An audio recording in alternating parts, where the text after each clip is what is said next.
बाबा ओंकारेश्वर ज्योतिर्लिंग मंदिर 12 ज्योतिर्लिंगों में चतुर्थ ज्योतिर्लिंग ओंकारेश्वर माना जाता है। यह मध्य प्रदेश के शिवपुरी में स्थित है और ओंकारेश्वर मंदिर नर्मदा नदी के उत्तरी तट पर स्थित है। ऐसा कहा जाता है कि ओम के आकार का है। यहाँ की मैं आपको बताने जा रही हूँ कुछ खास कहानी। एक बार नारद जी भ्रमण करते हुए विंध्याचल पर्वत पर पहुँचे।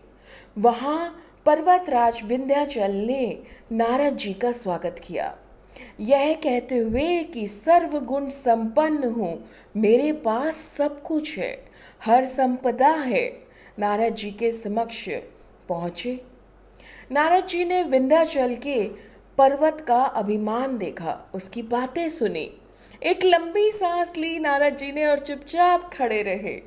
तभी विंध्याचल ने नारद जी से पूछा, आपको मेरे पास कौन सी कमी दिखाई देती है जो आपने इतनी लंबी सांस ली?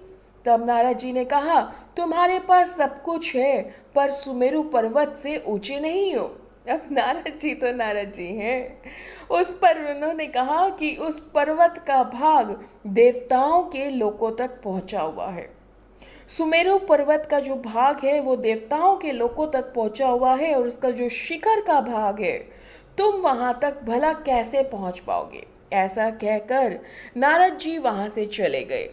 लेकिन वहां खड़े विंध्याचल को बहुत दुख हुआ। उसने मन ही मन शोक करने लगा। तभी उसने भगवान शिव की आराधना करने का निश्चय किया, जहां पर साक्षात ओमकार विद्यमान है। वहां पर उन्होंने शिवलिंग स्थापित किया। लगातार प्रसन्न मन 6 महीने तक पूजा की। भगवान भोलेनाथ अति प्रसन्न हुए और प्रकट हुए। उन्होंने विंध्याचल से कहा, तुम जो मांगना चाहो वह वरदान मांगो, मैं बहुत प्रसन्न हूँ। तब विंध्य ने कहा, आप सचमुच प्रसन्न हैं तो मुझे बुद्धि प्रदान करें, अपने कार्य को सिद्ध करने वाले हो। शिव भगवान ने कहा, मैं तुम्हें वैसा ही वरदान देता हूँ, तुम अपने कार्य को सिद्ध कर पाओगे। वर देने के पश्चात देवताओं और ऋषि में भी वहां पर आ गए। उन सभी ने भगवान शिव की पूजा की, प्रार्थना की कि हे भगवान, हे भोलेनाथ, आप सदा के लिए यहीं पर रह जाइए। अब शिव भगवान बहुत अत्यंत प्रसन्न हुए। लोक कल्याण की बात, देवी देवताओं की बात उन्होंने मान ली। ओमकार लिंग 2 लिंगों में विभक्त हो गया। जो पार्थिव लिंग विंध्य के द्वारा बनाया गया था वह परमेश्वर लिंग के नाम से जाना जाता है। जो भगवान शिव जहाँ स्थापित हुए वह लिंग ओमकार लिंग कहलाता है। परमेश्वर लिंग को अमलेश्वर लिंग भी कहा जाता है। तभी से यह दोनों लिंग शिवलिंग जगत में प्रसिद्ध हुए। और मैं आपको एक और बात बताऊं, यहाँ की एक कथा नहीं है बल्कि 2 और कथाएं भी हैं जो मैं आपके साथ शेयर करती हूँ।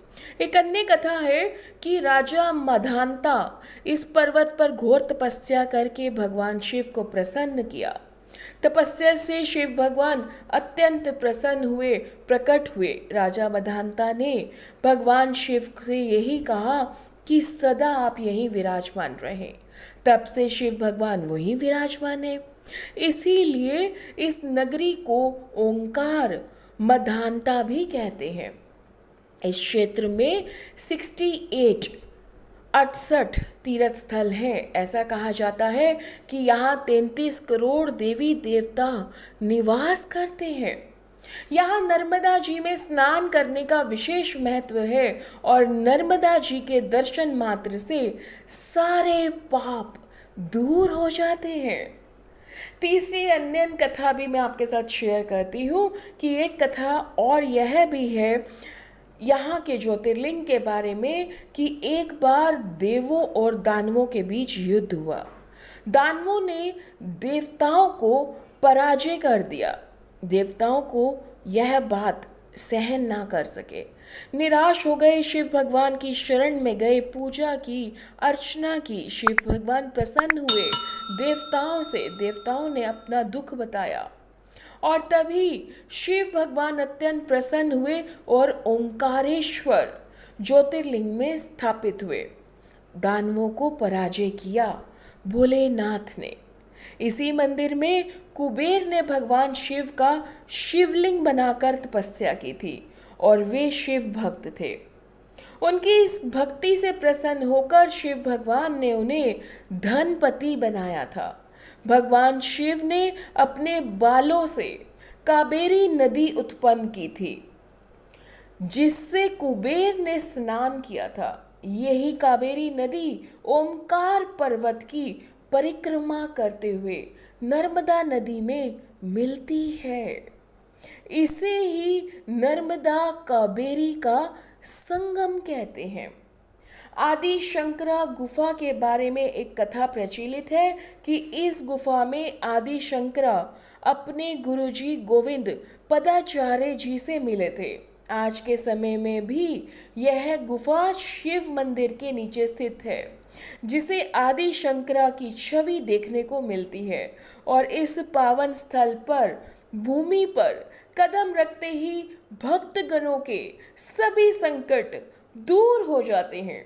यह शिव भगवान के दर्शन कर लेने मात्र से ही साक्षात शिव भगवान के दर्शन हो जाते हैं। तो ओंकारेश्वर ज्योतिर्लिंग का इतिहास, यहाँ की मान्यता, यहाँ की कहानी मैंने आपके साथ शेयर की। ज़रूर बताइएगा वीडियो आपको कैसा लगा। जय बाबा ओंकारेश्वर। I am Jaya.